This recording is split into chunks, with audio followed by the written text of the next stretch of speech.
Salut à toi, Régis Orsini, commandant de police d'Opérette. Alors, tu es muté à Paris, paraît-il?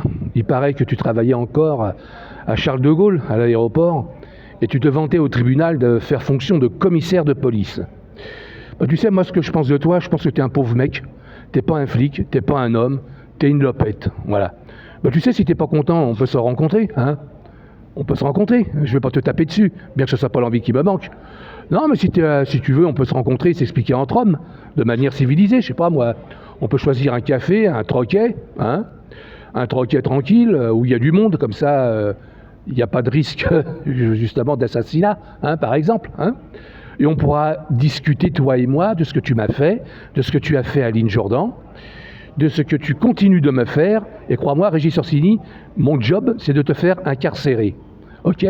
Il faut que je te présente à un magistrat, et ça urge. Parce que toi et toute ta lignée de corrompus, j'en ai ras la frange. Alors je sais que tu as beaucoup d'amis au commissariat d'Ivry, qui sont de véritables enfoirés. Je captais une conversation que tu as eue avec la commissaire Fourmillet, où tu avais dit à cette commissaire que le commissariat d'Ivry m'avait bien assaisonné. Ouais. Bah t'inquiète pas, moi le commissariat d'Ivry, je vais l'enculer, à sac et sans vaseline. Parce que si tu crois que j'ai peur des flics, j'ai jamais tremblé devant les Noirs et les Arabes, les voyous, armés et tout. J'ai jamais tremblé, mec. Toi, t'es pas un homme, t'es même pas un flic. Tu n'es même pas un fonctionnaire, tu es un corrompu, je ne sais pas ce que tu es venu faire là, je ne sais pas pour qui tu travailles, mais je vais te virer, parce que tu es dangereux. Dangereux pour la société, dangereux pour la fonction publique. D'ailleurs, tu es en train de salir la fonction publique. Alors, il y a un de tes copains qui n'arrête pas de m'insulter, qui me dit que je vais me retrouver bientôt en HP, t'inquiète pas. Alors, tu diras à tes copains, là, que le premier qui veut essayer de me mettre en HP, il a intérêt à avoir une bonne assurance vie, parce que je serai implacable envers lui. T'as bien compris? Voilà. Et pour mettre quelqu'un en HP, c'est-à-dire en hospitalisation d'office, Régis Orsini, commandant de police d'Opérette, il en faut. Hein. On n'est pas en dictature, on est en France ici. Ce ne sont pas les psychiatres qui décident, ce ne sont pas les juges qui décident, ce ne sont pas les petits flics comme toi qui décident. Hein. Alors, je vais très bien psychologiquement. Sur le plan psychiatrique, je n'ai aucun trouble. Je suis ce que l'on appelle un homme parfait. Toi, on ne peut pas en dire autant parce que tu sais que... Je me demande, tu es marié, tu as des enfants? Moi, je me demande comment une femme a pu se marier avec toi. Parce que franchement, ça se voit tout de suite que tu n'es pas un homme, tu es une fiotte.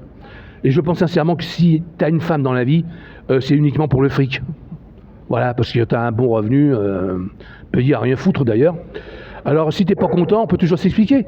On peut se rencontrer, parler de manière civilisée. Hein, parce qu'il faut que ça prenne fin tout ça.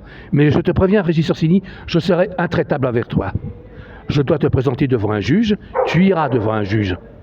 Ok? Voilà. Alors peut-être que je te ferai des fleurs, il y a des charges que je retirerai contre toi, on peut en discuter, d'homme à homme, hein.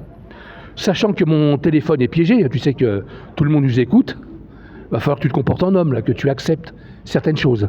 D'accord? Voilà. Alors maintenant, mon gars, calme tes copains parce que ça va mal finir. Hein, voilà. Il y en a qui travaillent. Hein.